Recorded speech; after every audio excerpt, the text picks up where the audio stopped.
If you found this breakdown useful, subscribe to Warfield Prepper Chronicles, like the video, and, well, share it with others who value practical history and real-world survival wisdom.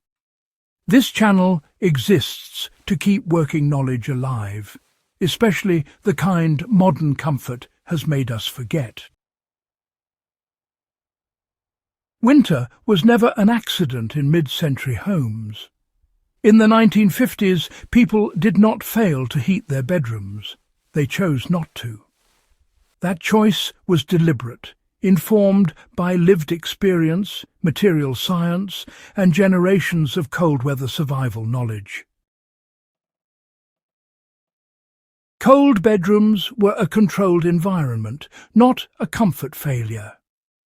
In the 1950s, most households heated common living spaces and allowed bedrooms to remain cold, often hovering just above freezing in harsher climates. This was not neglect or poverty by default. It was a controlled thermal strategy. Heating fuel was expensive, inconsistent, and often rationed by availability. More importantly, people understood that warming the body was more reliable than warming the air. Bedrooms were treated as sleeping chambers, not living rooms. The goal was stable sleep heat, not ambient comfort. Bedding systems did the real work, not room temperature. The real warmth came from layered bedding systems designed to trap body heat efficiently. Mattresses were often filled with horsehair, wool or cotton batting, all materials that retained warmth while allowing moisture to escape. On top of that came wool blankets, sometimes 4 or 5 layers deep, finished with a heavy quilt or eiderdown. Wool was critical because it insulates even when damp and regulates temperature rather than overheating the sleeper. This is why people reported sleeping deeper and waking less often despite colder air. Modern application is straightforward. Lower bedroom thermostat settings in winter and invest in wool blankets, wool mattress toppers or high-quality down comforters. Another forgotten practice was bed pre-warming. Folks would use hot water bottles, heated bricks wrapped in cloth, and even warming pans to raise the temperature of the bed before sleep. This localized heat meant the sleeper entered a warm microclimate immediately. Once inside, body heat maintained the temperature without continuous external input. Today, this translates easily.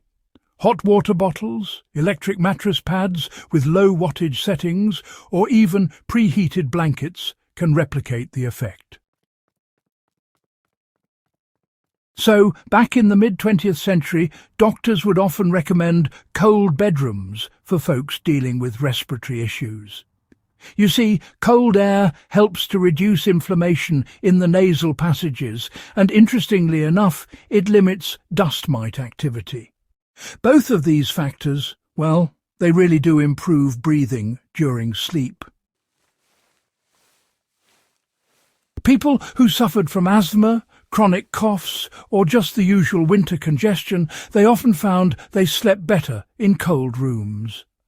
It's a bit surprising, but that chill in the air really did help them rest more soundly. Better breathing, in turn, meant deeper sleep cycles and a lot less tossing and turning at night. When you paired that with heavy bedding, it created a stable sleep environment, warm enough to be comfortable, but not so warm that you'd overheat. That combination really helped people get a proper night's rest. Clothing choices, really completed the system. Sleepwear back in the 1950s wasn't about looking fancy or decorative. It was, well, purely functional. Wool socks, flannel pyjamas, and even nightcaps were quite common in winter, believe it or not. Now your extremities lose heat the fastest, and covering them up, well, that helped preserve your core warmth. A cold room with properly dressed sleepers could prevent heat loss without trapping sweat. It's a clever balance, isn't it? This idea, honestly, is directly applicable today.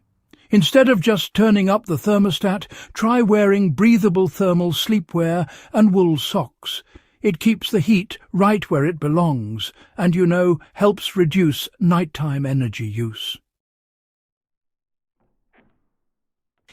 Cold bedrooms actually reduced fire risk and structural damage.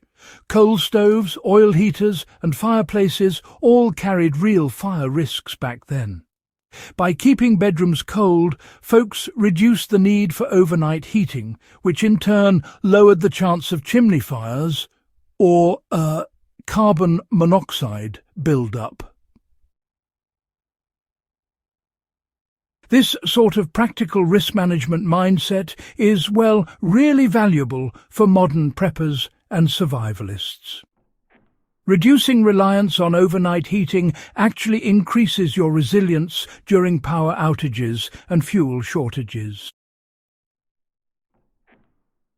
The body adapts when conditions are consistent, you see. One of the most overlooked aspects is, in fact, adaptation. People who were accustomed to cold bedrooms developed better peripheral circulation and thermal regulation over time. Modern homes fluctuate wildly in temperature because of these automated heating cycles. This really disrupts sleep and honestly makes the cold feel even worse than it actually is. A consistently cool bedroom, paired with stable bedding warmth, actually feels warmer as time goes on. It's a bit surprising, but your body does get used to it. So, to put this into practice, just set a steady, low nighttime temperature and try not to fiddle with it too much. Give your body a few nights, let it adapt, and you'll notice the difference, especially with rising energy costs these days. Many people are rediscovering that heating air is, a bit inefficient compared to simply insulating our bodies. The 1950s cold bedroom model actually offers a proven, low-tech solution that works no matter the state of the grid. This approach is especially relevant for folks living in cold climates off-grid homes, or really anyone preparing for winter disruptions. It's not about discomfort, not at all. It's about control. So, bringing it all together for modern winter living, here's what you want to do. Lower the bedroom temperature. That's key. Use wool and down for your bedding, right? And instead of heating the whole room, pre-warm the bed itself. That's the trick. These principles worked back in the 1950s because they actually align with human physiology and, material science, not just some bit of nostalgia. This is not a trend. It's recovered knowledge. If you found this breakdown useful, subscribe to Warfield Prepper Chronicles, like the video, and, share it with others who value practical history and real-world survival wisdom.